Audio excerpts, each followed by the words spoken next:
ko Aliou Dem coach dans les Lignols.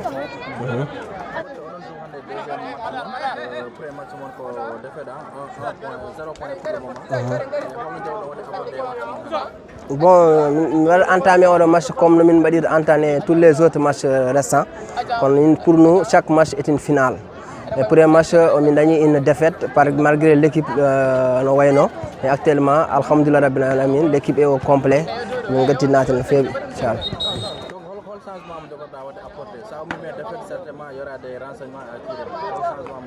D'abord, les joueurs d'abord, quand ils ont des motivations d'abord, détermination que même oumi. Défaire ça fait mal, mais que mabe buri wadde effet. Donc détermination nane mabe, kadi engagement kadi am jiido holir dum sur le terrain pour Allah kamen victoire inchallah. Inchallah kalko match on namde min totir dum sur le terrain. Inchallah.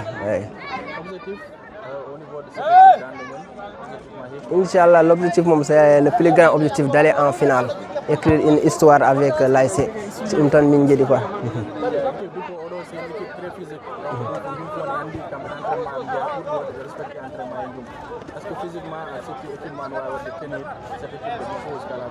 Non, football actuellement pour physique rek. Ils sont physiques, nous sommes plus physiques. Nous tamine ba wi den quoi. Parce que football actuellement physique d'abord quoi. Mais on pense que nos jeunes ils sont prêts physiquement. OK, merci beaucoup. Merci, Diaram.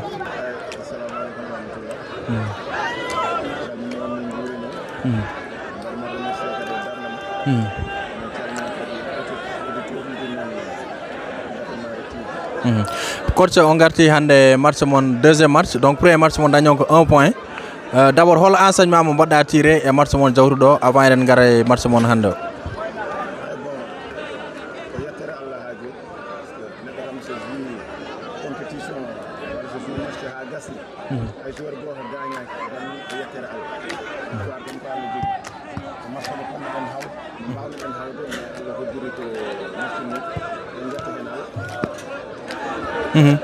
mais côté jeu surtout hol ko badda hen tiré quoi côté football surtout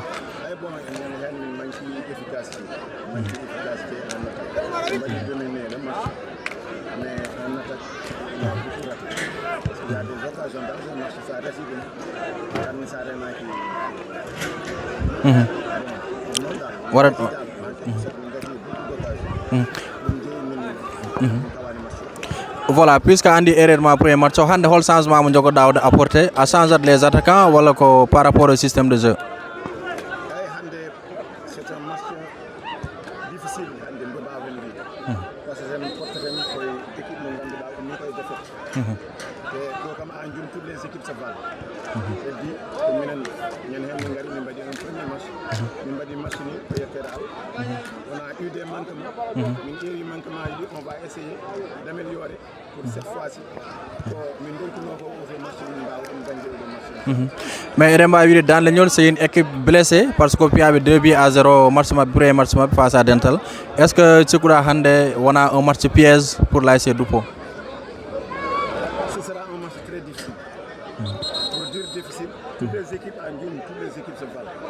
En plus, nous avons une défaite. Le Gabon a gagné une deuxième défaite parce que deuxième défaite est synonyme d'élimination. Nous avons aussi, nous avons quelque chose à prouver.